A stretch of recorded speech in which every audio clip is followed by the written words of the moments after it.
నమస్కారం అండి. భగవద్గీతలో నేడు 8వ అధ్యాయము అక్షర పరబ్రహ్మయోగమునందు 12, 13 శ్లోకములు తాత్పర్యం వినిపిస్తున్నది మీ విజయభాస్కర్. తొలిగా 12వ శ్లోకం. సర్వద్వారాణి సంయమ్య మనోహృది నిరుధ్య చ మూర్ధ్నాదాయాత్మనః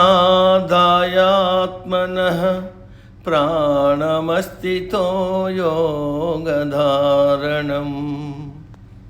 13వ శ్లోకం.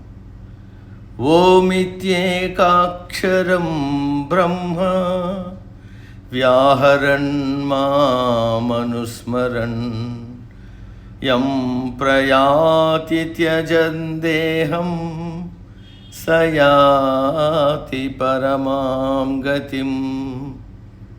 తాత్పర్యం: ఎవరైతే ఇంద్రియముల యొక్క ద్వారములను అనగా కళ్ళు, చెవులు, ముక్కు, నాలుక, చర్మము ఈ ద్వారముల గుండా విషయములు లోపలకు ప్రవేశిస్తాయి, సంయమిస్తారో అంటే నిగ్రహిస్తారో అంటే అదుపులో పెట్టుకుంటారో, మనస్సును ఆత్మలో స్థిరంగా నిలుపుతారో, యోగాభ్యాసము చేత ప్రాణములను బ్రహ్మరంధ్రం వద్దకు తీసుకొని వస్తారో, నిరంతరం ఓంకారమును జపిస్తూ ఉంటారో, ఈ పనులు చేస్తూ ఎవరైతే తమ దేహమును వదిలిపెడతారో అటువంటి వారు పరమగతిని చేరుకుంటారు.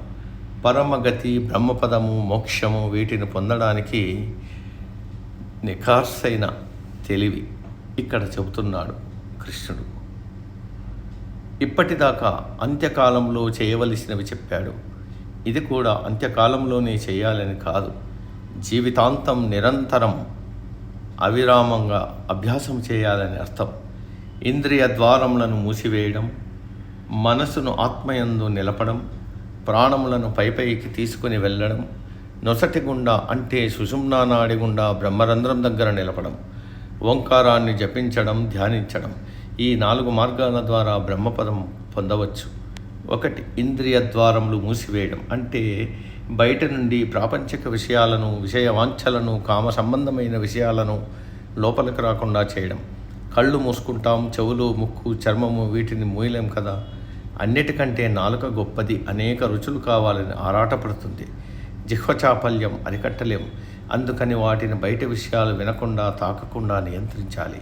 ఇక్కడ సర్వేంద్రియాని అని అన్నారు, అన్ని ఇంద్రియములను నియంత్రించాలి. కళ్ళు మూసుకున్నాను అంటే లాభం లేదు. కమ్మటి వాసన రాగానే నోరూరుతుంది, నాలుక దురద పెడుతుంది, అదేదో రుచి చూడాలని మనసు ఉవ్విళ్ళూరుతుంది. కాళ్ళ గజ్జల చప్పుడు, చేతి గాజుల చప్పుడు, కిలకిలా నవ్వులు వినగానే మనసు అటువైపు పరిగెడుతుంది. చల్లని గాలి ఒంటి తగలగానే ఒళ్ళు జివ్వుమంటుంది. వీటినన్నింటినీ నియంత్రించాలి. తరువాత మనసును ఆత్మలో నిలపాలి అంటే మనసును అటు ఇటు పోనీయకుండా ఆత్మ దగ్గరకు చేర్చాలి. దీనికి చాలా శ్రమ పడాలి. ఇంద్రియాలైనా మాట వింటాయేమో కానీ మనసు మాట వినదు. తర్వాత ప్రాణములను అంటే ప్రాణవాయువులను బ్రుకటి స్థానం అంటే సుషుమ్నా నాడి గుండా బ్రహ్మరంధ్రం వద్దకు తీసుకుని వెళ్ళాలి. ఇవి యోగులకే సాధ్యం. ఇదంతా అయిన తర్వాత ఏం మంత్రం జపించాలంటే ఒకటే మంత్రం, ఓంకారము. దానిని ప్రణవము అంటారు. ఈ ఓంకారాన్ని ఉచ్చరించాలి. దీనికి లెక్క పెట్టనవసరం లేదు. 108, 58 లేక 10 ఇలా లెక్కలు లేవు. మామనుస్మరన్ మాటి మాటికి జపం చేయాలి. ఓంకారం అర్థం తెలుసుకోవాలి, దానిని అనుసరించాలి.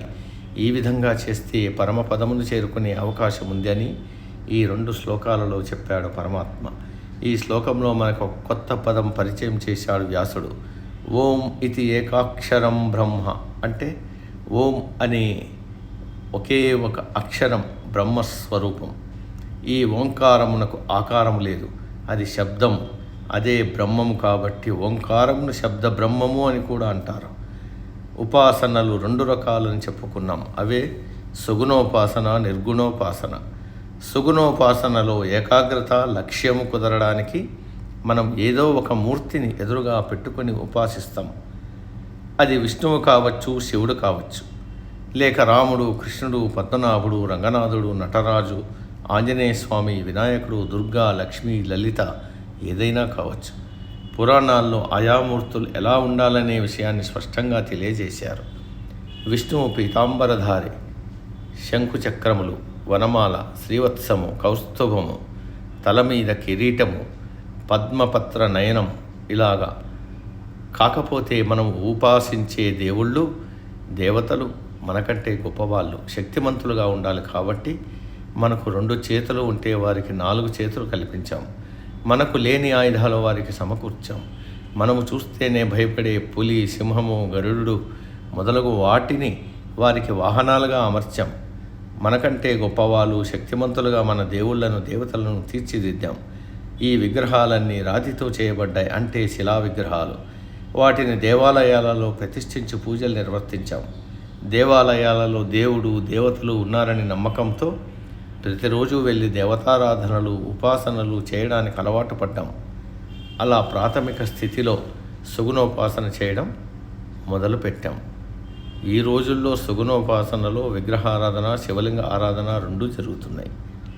ఏ దేవతను, ఏ దేవుడిని విగ్రహ రూపంలో పూజించినా ఆ విగ్రహాలన్నీ రాతితో చేయబడ్డవే. వాటికి మూలము ఏ ఆకారము లేని రాయి అని గ్రహించారు కొందరు. అందరిలో పరమాత్మ ఆత్మస్వరూపుడుగా ఉన్నట్టు ఎన్ని ఆభరణాలు ఉన్నా అందులో ఉండే పదార్థం బంగారమే అన్న విషయాన్ని అర్థం చేసుకున్నాం. కాబట్టి శిలను ఏదో ఒక ఆకారంలో మలిచి పూజించే కన్నా ఏ ఆకారము లేని శిలను పూజించడం మంచిది అని కొంతమంది తలవడం వలన సాలగ్రామ పూజ, శివలింగము ఆవిర్భవించాయి. శివ అంటే ఆనంద స్వరూపము, లింగము అంటే గుర్తు, ఆనందమునకు గుర్తు, అంటే పరమాత్మ ఆనంద స్వరూపుడు. దానికి గుర్తు శివలింగము అనే భావనతో శివలింగమును పూజించడం మొదలైంది. మానవుడు అక్కడి నుండి ఇంకా ఉన్నత స్థితికి చేరుకున్నాడు. జ్ఞానం ఇంకా ఇంకా పెంపొందింది. పరమాత్మ నిరాకారుడు, నిర్గుణుడు అనే స్థితికి చేరుకున్నాడు. పరమాత్మ తనలోనే ఆత్మస్వరూపుడుగా ఉన్నాడని తెలుసుకున్నాడు. కళ్ళు మూసుకుని తనలో ఉన్న ఆత్మస్వరూపుడైన పరమాత్మను ధ్యానించడం ప్రారంభించాడు. ప్రాణాయామం అభ్యసించాడు. అలా చేయడానికి ప్రతిమను కానీ లింగాకారం కానీ కాకుండా శబ్దమును ఆసరాగా తీసుకున్నాడు. అదే ఓం అనే శబ్దం. ఓం ఇది ఏకాక్షరం బ్రహ్మ, అంటే ఓం అనే అక్షరం బ్రహ్మస్వరూపమని తెలుసుకున్నాడు. ఆ పరబ్రహ్మ ఓంకారంగా ప్రకటితమవుతున్నాడని గ్రహించాడు. బ్రహ్మస్వరూపము, శబ్ద బ్రహ్మము అయిన ఓంకారమును ఉచ్చరిస్తూ సహజంగా ప్రాణాయామం చేయడం మొదలుపెట్టాడు.